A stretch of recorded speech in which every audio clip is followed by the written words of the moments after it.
Então, para mim é uma alegria ter essa participação dessa noite. Quero agradecer a Deus pelos talentos novos que estão aparecendo em nossa igreja, mas hoje nós aproveitamos esse momento e nós vamos abrir a Santa Palavra de Deus agora, no livro de Filipenses. Vamos ver um versículo interessante que tem aqui, capítulos 2, 5 até o 7. De sorte que haja em vós o mesmo sentimento que houve também em Cristo Jesus, que sendo em forma de homem, e sendo em forma de Deus, não teve por usurpação ser igual a Deus, mas aniquilou-se a si mesmo, tomando a forma de servo, fazendo-se servo semelhante aos homens, e achado na forma de homem, humilhou-se a si mesmo, sendo obediente até a morte e a morte de cruz. Nós vemos, foi muita humilhação. Nosso querido Jesus, nosso querido Salvador, deixou o trono real, a presença de Deus no céu do Pai, a adoração de querubins, serafins, veio para este mundo aqui tomar forma humana, sofrer numa humanidade corrompida, vir com o corpo debilitado já de 4.000 anos, uma degenerescência de 4.000 anos. E ele veio para se colocar em nosso lugar, pagar a nossa dívida. No livro de São João, capítulo 17, versículo 3 em diante, diz assim: e a vida eterna é esta, que te conheço a ti só, por único Deus verdadeiro, e a Jesus Cristo a quem enviaste. Eu glorifiquei-te na terra, tendo consumado a obra que me deste a fazer. E agora, glorifica tu, ó Pai, junto de ti mesmo, com aquela glória que tinha contigo antes da fundação do mundo. Jesus veio, fez o trabalho dele, glorificou o Pai aqui na terra, e agora ele pede ao Pai que glorifica ele com aquela glória que ele tinha antes da fundação do mundo. Mas tudo isso, ele passou pela humanidade corrompida, nasceu, cresceu, foi batizado, cumpriu o seu ministério aqui na terra, morreu numa cruz, ressuscitou e foi embora ao céu. E agora é que ele pediu para o Pai glorificar ele com aquela glória que ele tinha antes da fundação do mundo. E agora, no livro Maior Discurso de Cristo, temos alguma coisa especial aqui. O Redentor do mundo tinha uma natureza superior à dos anjos, todavia unidas à sua divina majestade, achava-se a mansidão e a humildade que atraíam todos os homens a ele. Que coisa maravilhosa! Jesus se esvaziou a si mesmo e em tudo quanto fez, o próprio eu não aparecia. Esta é uma lição, é um exemplo especial para nós. Quando alguém chamou ele de bom, ele disse: por que você está me chamando bom? Se só existe um que é bom, é o meu Pai. Outra parte, ele dizia assim: as obras que faço não são minhas, mas é o Pai que executa as obras através de mim. Subordinava todas as coisas à vontade de seu Pai. Quando sua missão na terra estava prestes a terminar, foi possível dizer: eu glorifiquei-te na terra, tendo consumado a obra que me deste fazer. Ele nos pede: aprendei de mim, que eu sou manso e humilde de coração. Se alguém quiser vir após mim, renuncie a si mesmo. Mateus 11, 29 e 16, 24. O próprio eu que o próprio eu seja destronado e nunca mais possua a supremacia da alma. O que tem atrapalhado a humanidade, o que tem atrapalhado na igreja muitas pessoas no mundo é o eu. Eu não quero, eu não vou fazer, eu não gosto. Eu acho que eu estou muito bem assim. Aí entra o achismo também. E isso não agrada a Deus. Aquele que contempla Cristo em sua abnegação, em sua humilhação de coração, será constrangido a dizer, como fez Daniel, quando viu alguém semelhante aos filhos dos homens: transmudou-se em mim a minha formosura em desmaio. Daniel capítulo 10, versículo 8. A altivez e supremacia própria, em que nos gloriamos, são vistas em sua verdadeira vileza, como testemunhos de servidão a Satanás. Quando a altivez humana impera, o ser humano, de vez de ser testemunhas de Deus, está sendo testemunha de Satanás. É muito triste. A natureza humana está sempre pronta, está sempre lutando por se manifestar pronta para a disputa. Mas aquele que aprende de Cristo esvazia-se do próprio eu, do orgulho, do amor da supremacia. Há um silêncio na alma. Quando o eu está em submissão a Cristo, há um silêncio na alma. A pessoa fica calma, tranquila, porque ele se colocou em Jesus. O próprio eu é colocado ao dispor do Espírito Santo. Não andamos, então, ansiosos de ocupar o primeiro lugar. Não ambicionamos comprimir e acotovelar para nos pôr em destaque. Mas sentimos que nosso mais alto lugar é aos pés de nosso Salvador. Me lembro eu nos dias antepassados de uma mamãe queria que Jesus colocasse um de seus filhos à direita e outro à esquerda. Ela estava pensando numa boa posição, num cargo, num lugar elevado. E aqui está dizendo que o cristão verdadeiro, que o eu dele foi colocado ao dispor do Espírito Santo, não vai procurar o mais alto lugar.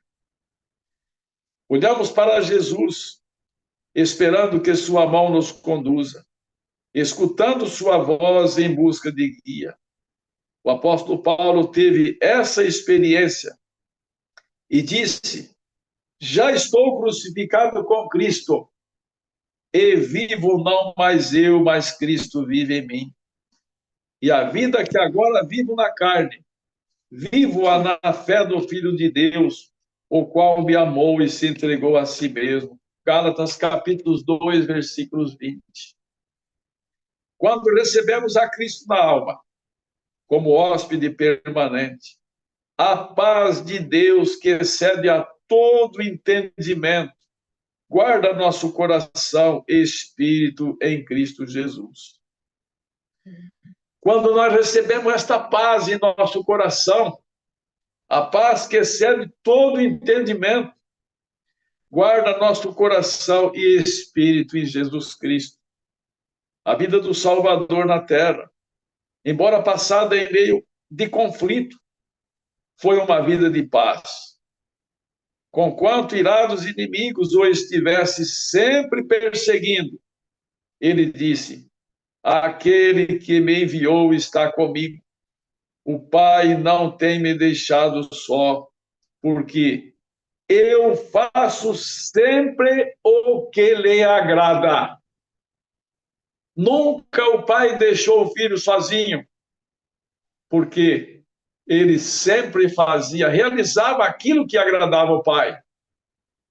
Quando Jesus, a única vez, ele gritou, achando que o pai não estava com ele, foi na cruz. Quando nossos pecados caíram sobre Jesus, os pecados do mundo inteiro, ele deu um grito, desesperado, irmãos. Meu Deus, Por que o Senhor me desamparou, me deixou sozinho numa hora cruciante como esta? No entanto, o desejado de todas as nações disse que o Pai e os santos anjos estavam ao pé da cruz. O Pai sofria com o Filho, padecia com o Filho. Irmãos, o resgate, o preço de nossa redenção foi muito caro. Não dá para a gente avaliar o custo. Se o céu fosse papel, mar, tinta, não daria para escrever o tamanho do amor de Deus, dispensado a nós, seres pecadores, sem merecimento nenhum dessa graça maravilhosa. Continuando, diz assim: nenhuma tempestade de ira humana ou diabólica poderia perturbar a calma daquela perfeita comunhão com Deus. E ele nos diz: deixo-vos a paz, a minha paz vos dou, tomai sobre vós o meu jugo, e aprendei de mim, que eu sou manso e humilde de coração, e encontrareis descanso para as vossas almas. João 14, 27, Mateus 11, 29. Levar comigo o jugo do serviço para a glória de Deus e o erguimento da humanidade. E acharei suave o jugo e leve o fardo. Tudo que Jesus impõe sobre nós, ele diz que o meu jugo é suave e o meu fardo é leve. Ele não impõe uma carga sobre nós que nós não podemos aguentar. Ele diz que é suave. O jugo que ele impõe é para o nosso próprio bem. Quando o homem é obediente à lei de Deus, que é o jugo, ele é um homem feliz, porque ele não é um homem transgressor da lei. Ele tem uma consciência tranquila. Ele está em paz com Deus. Página 16, no maior discurso de Cristo, nos diz assim: é o amor do próprio eu que destrói a nossa paz.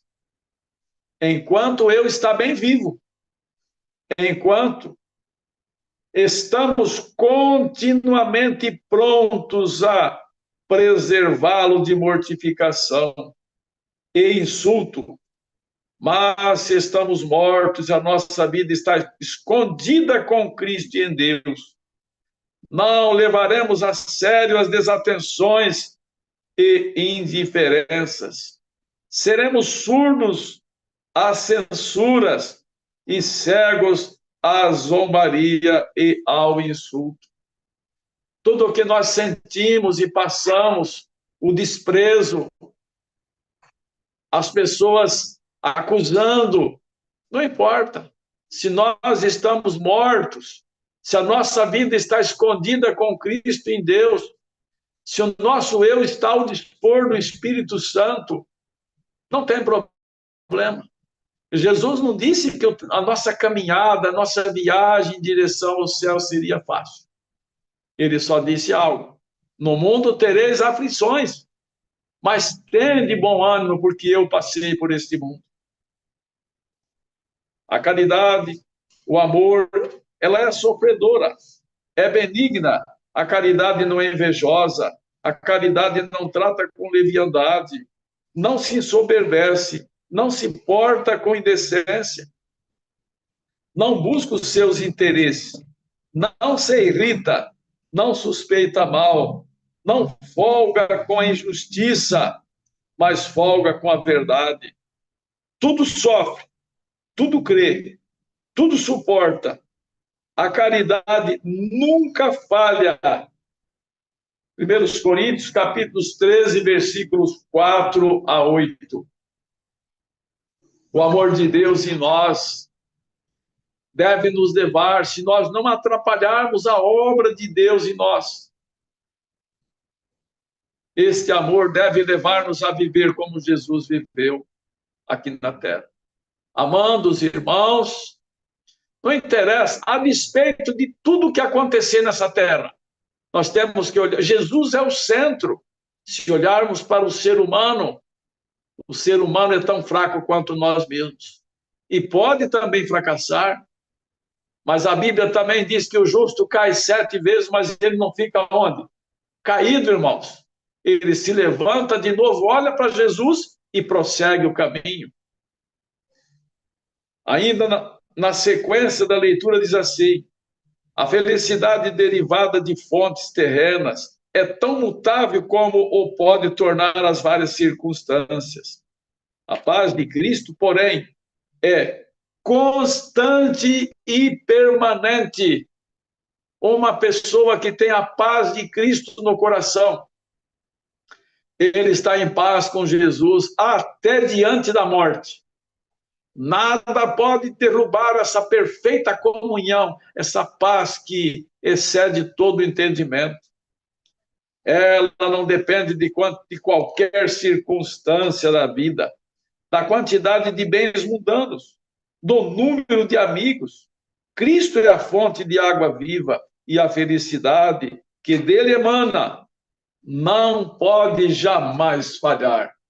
A felicidade que emana de Jesus jamais pode falhar. Quando eu me lembro daquele texto, diz assim: aquele que está em Cristo, ele é uma nova criatura.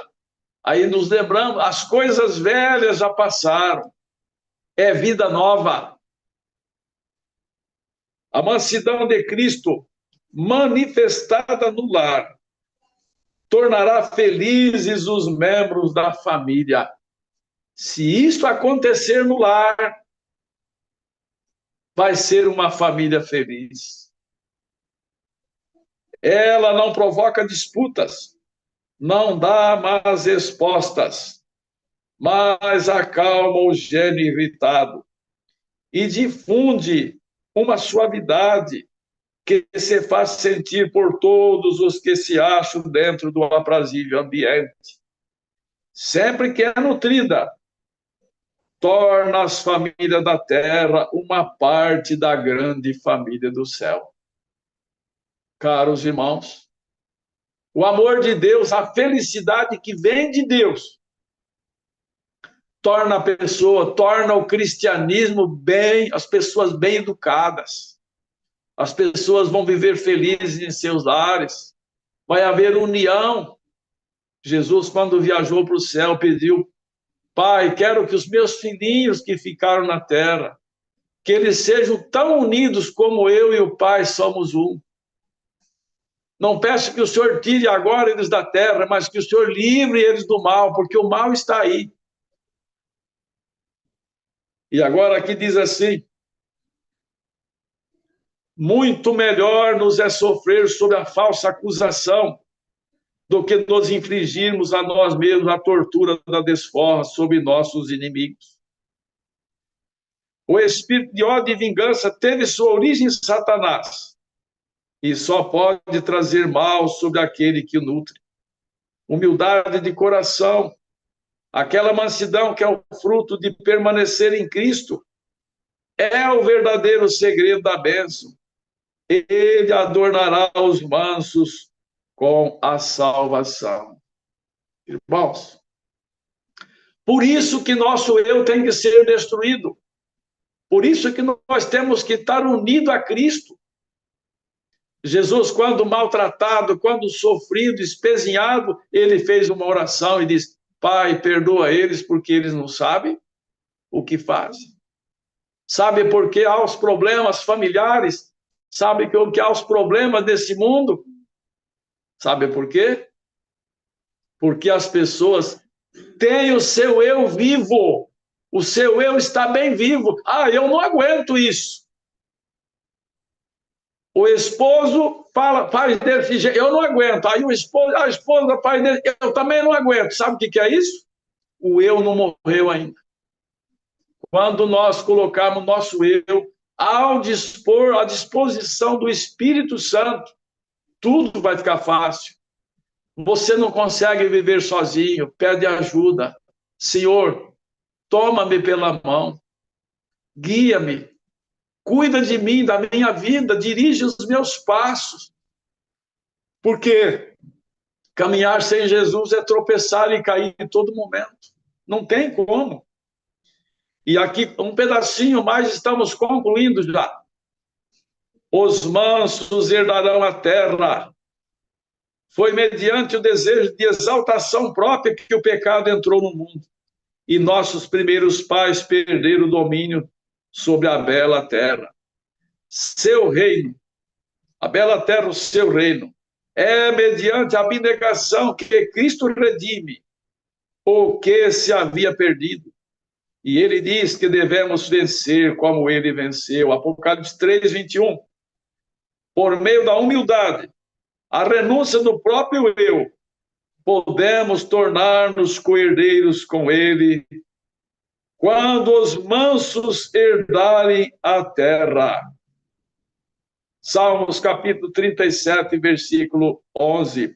A terra prometida aos mansos não se parecerá com esta terra obscurecida pelas sombras da morte e da maldição. Nós, segundo a promessa, aguardamos novos céus e nova terra, em que habita a justiça, e ali nunca mais haverá maldição contra alguém, e nela estará o trono de Deus e do Cordeiro, e os seus servos o servirão. Segundo Pedro 3:3 e Apocalipse 22:3. Quero me despedindo com essas palavras. Quando um dia nós estivermos no céu com Jesus, ele arrebatar sua igreja. Isaías 53, ele diz assim, que Jesus vai olhar ao seu redor e dizer assim: vejo o trabalho de minha alma, estou satisfeito. É emocionante, irmãos, estarmos junto com ele. Vocês já pensaram em receber um abraço de Jesus? Ele vai mostrar as mãos feridas e vai falar assim: são as feridas que eu fui ferido em casa de amigos meus. Será que não dá para a gente suportar um pouco mais as dificuldades da vida? Suportar as injustiças? Se Jesus foi injustiçado, suportou desde o bercinho dele até a sepultura. Foi uma contradição, todo momento estava sendo espezinhado, perseguido, maltratado. Que Deus abençoe, meus queridos irmãos. Uma boa noite a todos. Estou feliz de ver o rosto de cada um de vocês. Eu peço que a graça, a paz e a comunhão do Espírito Santo abençoe todos vocês, meus queridos irmãos.